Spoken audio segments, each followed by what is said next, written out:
Halo kawan semuanya, balik lagi sama gue Fatih di channel Anti Nyangkut Clubhouse.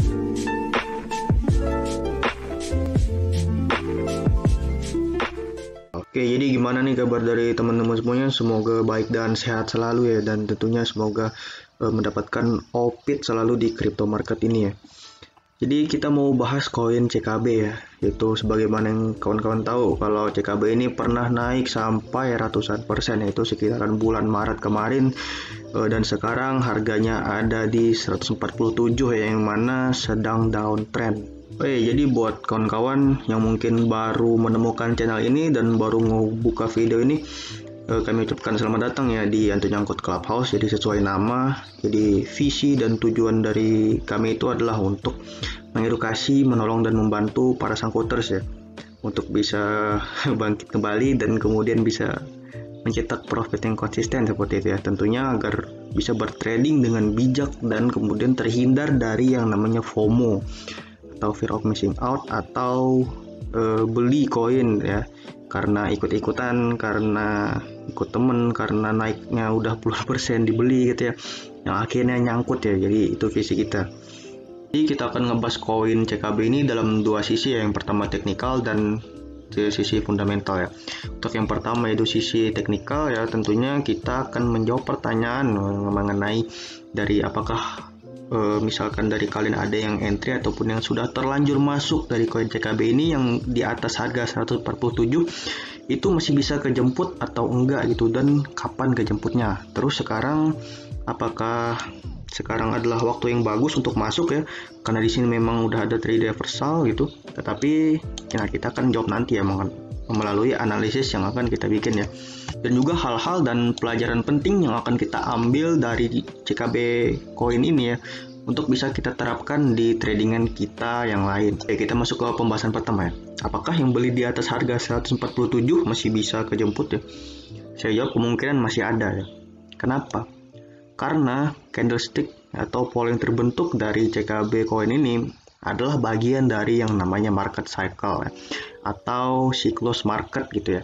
Yang namanya siklus itu adalah hal-hal yang selalu berulang guys. Nih kalian bisa lihat, ini akan saya tunjukkan yang namanya Wall Street cheat sheet ya. Nah ini adalah psikologi of market cycle ya. Jadi yang namanya market itu ya, selalu bergerak dalam bentuk gelombang ya. Dia akan selalu ada fase yang namanya akumulasi ya, atau harganya masih rendah. Itulah di saat dimana para cukong dan bandar kemudian membeli koin tersebut secara banyak ya. Dan kemudian ada yang namanya fase distribusi ya. Fase distribusi ini ada di harga pucuk ya. Ini misalkan harga pucuk di sini adalah yang dinamakan dengan fase distribusi ya. Nah ini pokoknya yang atas-atas inilah, ini namanya fase distribusi ya, dimana bandar, cukong maupun paus itu lagi ngebuang barangnya, lagi ngejual besar-besaran barangnya di titik tersebut ya. Jadi kemudian yang namanya market itu nggak selamanya turun, juga nggak selamanya bakal naik guys. Selalu ada gelombang ya, itu yang harus kita pahami dari market ya. Tentunya dari koin CKB ini masih ada kemungkinan untuk recover ya. Tapi memang ketika fase akumulasi dan distribusi itu memang terjadi dalam waktu yang memakan waktu cukup lama ya. Kita lihat dari sini aja deh. Dari mulai dia naik ya, itu sekitaran bulan Januari sampai bulan sekarang ya.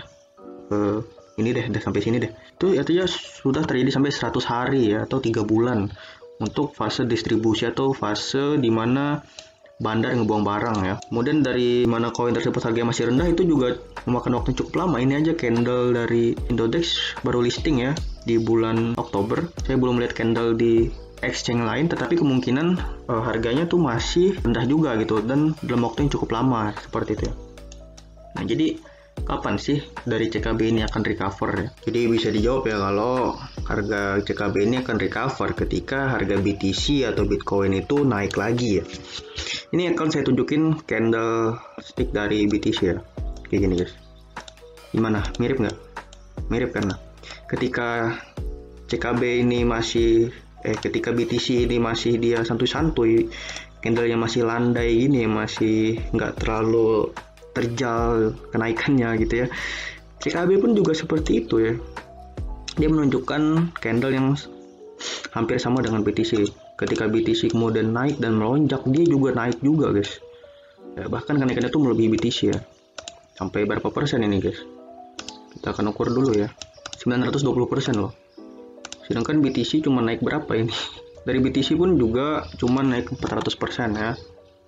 Nah, jadi ketika BTC turun, dia juga turun seperti ini ya. BTC turun, dia juga turun. BTC sideways, dia juga sideways ya. BTC reversal, dia juga reversal ini ya. Bisa lihat nggak ini? Nah, ini ya. Di sini juga kan ada titik reversal ya. Kembalikan arah di sini ya.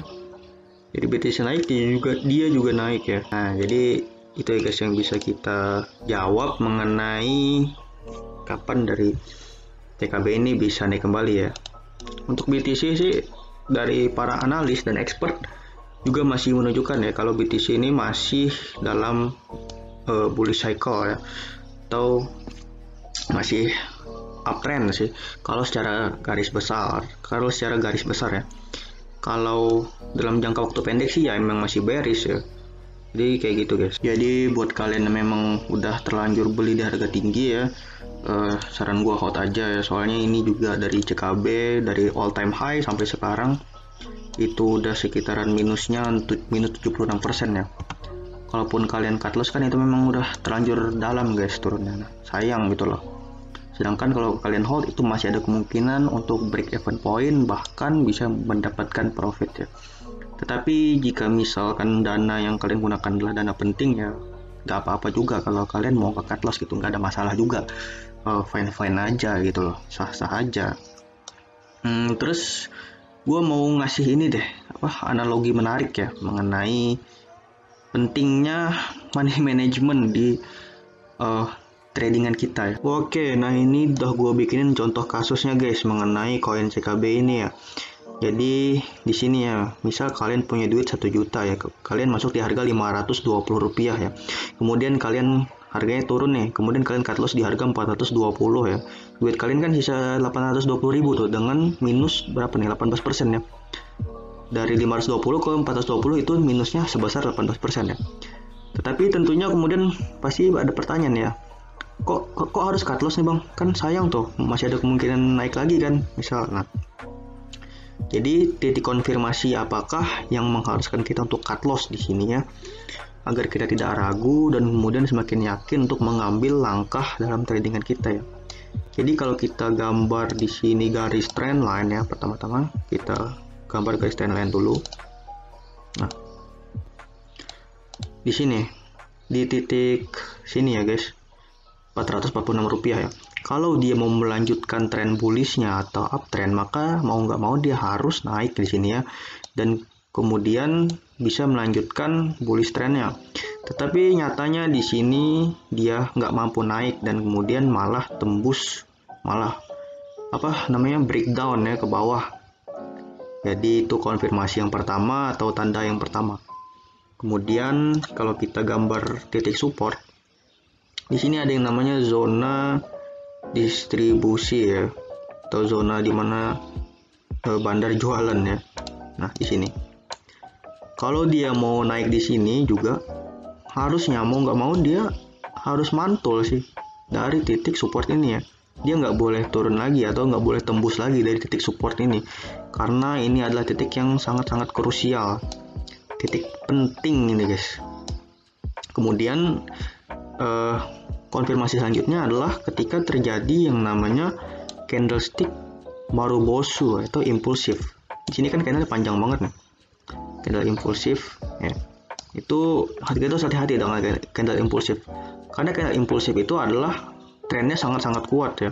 Dimana di sini kan panjang-panjang nih, kalau candlenya hijau, panjang hijau ya, kemungkinan besar dia akan melanjutkan bullish. Kalau candlenya merah, maka kemungkinan besar dia akan melanjutkan bearish trennya tersebut ya. Jadi ada 3 konfirmasi yang bisa kita simpulkan ketika mengambil keputusan dalam trading di sini ya. Nah ini kan selanjutnya setelah cut loss ya, duit kita sisa 820, kita kan masuk lagi nih. Kita masuk lagi di harga 310 dengan nominal 820 ribu ya. Jadi pertimbangan apa yang membuat kita membeli di harga ini ya? Tentunya nggak sembarangan guys. Yang pertama yang harus kita lakukan adalah dengan mengukurnya dengan menggunakan Fibonacci retracement ya. Fibonacci retracement ya. Jadi gunanya Fibonacci ini adalah untuk mengukur titik support ataupun resisten yang mungkin terjadi ya. Jadi kita tarik dari titik terendah sampai titik tertingginya. Jadi angka keramat dari Fibonacci itu adalah 0,618 ini. Jadi ini adalah rasio emas atau golden ratio ya. Yang mana ini tuh mempunyai keakuratan yang cukup tinggi ya. Bisa kalian lihat kan guys, kalau di sini dia tuh memang benar-benar jatuh ke area support di 0,618 ini ya, di blok area ini. Nah, kemudian di sini juga ada support lainnya, support ini ya, mini support yang gak terlalu kuat ya. Nah, maka ketika dia menyentuh titik atau zona yang ada di sini, kita mempunyai peluang ya untuk bisa masuk atau entry ya. Jadi kita mempunyai ya. Terus konfirmasi selanjutnya yaitu ada candle impulsif lagi di sini ya. Ketika kan dia merah, kemudian ada impulsif hijau, di sini ada candle hijau impulsif, maka besar kemungkinan akan terjadi reversal atau pembalikan arah ya. Maka ketika dia menyentuh zona di sini ya dan membentuk swing atau kepala cangkul, maka kita sangat-sangat boleh entry di sini ya. Oke, jadi kemudian jika kalian sudah masuk dan kemudian sabar menunggu sampai dia harganya naik lagi ya. Di sini kalian bisa mendapat profit sebesar 557.000 ya. Jadi total duit kalian yang awalnya 1 juta kemudian jadi 1,3 ya. Nah, di sini apa poin penting yang mau gue tekankan adalah jangan ragu gitu ya. Meng-cut loss jika memang ada titik konfirmasi gitu. Ada konfirmasi gitu ya. Ketika kita melakukan analisis yang tepat seperti itu, maka keputusan itulah yang harus kita ambil gitu ya. Mau nggak mau seperti itu, karena yang namanya market nggak kenal ampun. Kalau dia emang udah turun ya turun seperti itu. Walaupun kita mohon juga ya nggak bakal ngefek gitu ya sama bandar. Nah, terus bisa juga kalian bandingkan ya. Ketika kalian tidak meng-cut loss, duit kalian 1 juta ya. Ketika dia balik lagi ke titik sebelumnya, ya maka dia akan break even point aja. Dia nggak untung nggak rugi ya, cuman balik ke modal awal kita seperti itu ya. Jadi misalkan kalian udah mendapatkan profit di sini ya, saran gue ya buru-buru aja take profit, nggak usah ditunggu-tunggu lagi. Karena titik candle panjang di sini adalah yang dinamakan dengan retest ya, atau ketika candle itu berusaha untuk menembus ya, titik sebelumnya tetapi kemudian gagal ya, dia balik lagi ke titik sebelumnya lagi. Nah, inilah yang dinamakan dengan titik retest. Apalagi di sini terbentuk candle impulsif yang sangat-sangat panjang ya. Maka sesuai dengan teori rubber band, semakin keras kita menarik karet gelang, semakin keras pula pantulan yang akan didapat ya. Di sini semakin keras dia terbang ya, semakin jauh dia terbang, maka bearishnya pun atau penurunan harganya juga keras gitu. Nah, jadi itu ya. Jadi juga saran gue, kalau misalkan ada candle impulsif yang tinggi kayak gini, nggak usah entry gitu, karena sangat berbahaya dan sangat berpotensi besar untuk dibanting dan digunting oleh cukong. Ya, jangan ikut-ikutan beli di harga tinggi kayak gini deh. Oke, lanjut ke pembahasan selanjutnya, yaitu di harga berapa yang bagus kita bisa masuk ke koin CKB ini ya. Jadi kan harga sekarang emang lagi naik nih guys. Harganya ada di 147 ya. Kalau kita lihat kasat mata, ini memang lagi breakout ya. Lagi sudah menembus titik tertinggi sebelumnya ya. Di sini ada di 144, itu udah ditembus ya.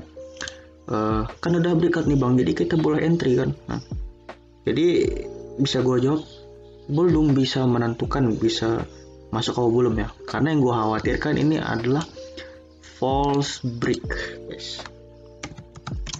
Bisa jadi namanya false break ya.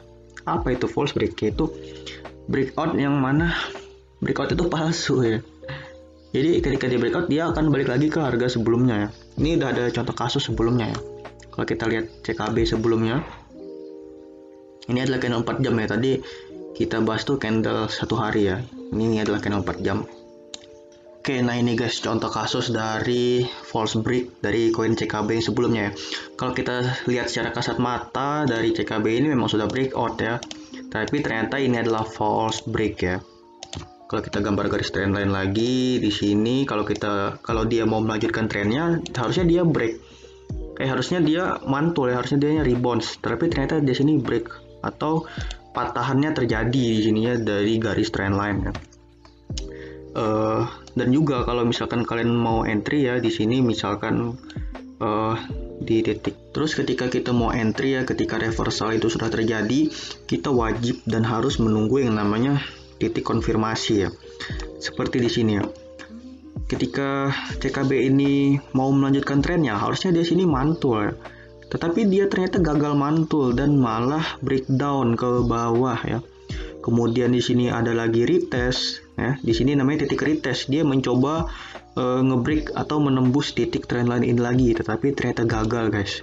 Nah, kalau dari pattern di sini juga membentuk lower high, lower low, lower high, lower low ya. Yang mana ini adalah bearish pattern ya.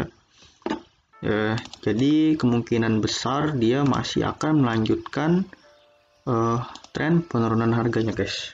Nah, jadi itu yang gue khawatirkan dari pola CKB yang sekarang ini ya, karena sangat-sangat mirip polanya. Jadi saran gue tunggu dulu sampai dia membentuk titik konfirmasi ya. Kemudian kalau dia mau naik ya, dia harus membentuk yang namanya ini engulfing ya. Ini valid bullish engulfing ya, ketika candle hijaunya itu full body atau lebih besar dari candle sebelumnya. Nah, ini bearish engulfing ya, ketika candle merahnya lebih besar atau full body dari candle hijau. Jadi kita wajib yang menunggu yang namanya konfirmasi ya. Kalau kalian mau lebih aman lagi, mau entry, kita pakai Fibonacci aja guys. Nah, kita ukur di sini ya Fibonacci. Titik aman buat entry sebenarnya ada di 129 ya. 129. Terus skenario lain yang mungkin terjadi adalah dari CKB ini akan sideways terlebih dahulu ya. Dia masih akan bermain-main di area akumulasi di sini atau area sideways. Dia akan naik turun bermain-main terus di sini sampai ya dalam waktu yang nggak bisa kita kira ya. Atau mungkin terjadi skenario yang lain ya, yaitu dia masih akan ngegas harga yang masih akan terbang lagi ya. Jadi saran gue belinya di harga higher low ya. Higher low di sini adalah itu titik terendah, tetapi titik terendah itu lebih tinggi gitu daripada titik sebelumnya ya. Jadi jangan beli di higher low seperti itu. Atau ini masih terbentuk higher low guys. Jadi saran gue jangan beli terlebih dahulu ya. Nah, jadi sih kalau gue secara pribadi yang gue sarankan ya di antara 130 sampai 135 itu adalah angka aman buat nge-serok CKB ya. Kalau sekarang sih ya masih ada kemungkinan buat terbentuk koreksi ya atau kepala cangkul di sini. Oke, baik guys, jadi itu aja ya analisa teknikal dari CKB market ini. Karena memang gua rasa videonya mungkin terlalu panjang ya kalau dibuatkan analisa fundamental lagi. Jadi kita tunda dulu ya analisa fundamentalnya. Jadi gua mohon maaf sekali. Nanti kita bahas di lain waktu, oke? Jadi itu aja guys dari gua. Semoga kalian juga selalu membuatkan profit ya. Salam cuan dari gua. Wassalamualaikum warahmatullahi wabarakatuh.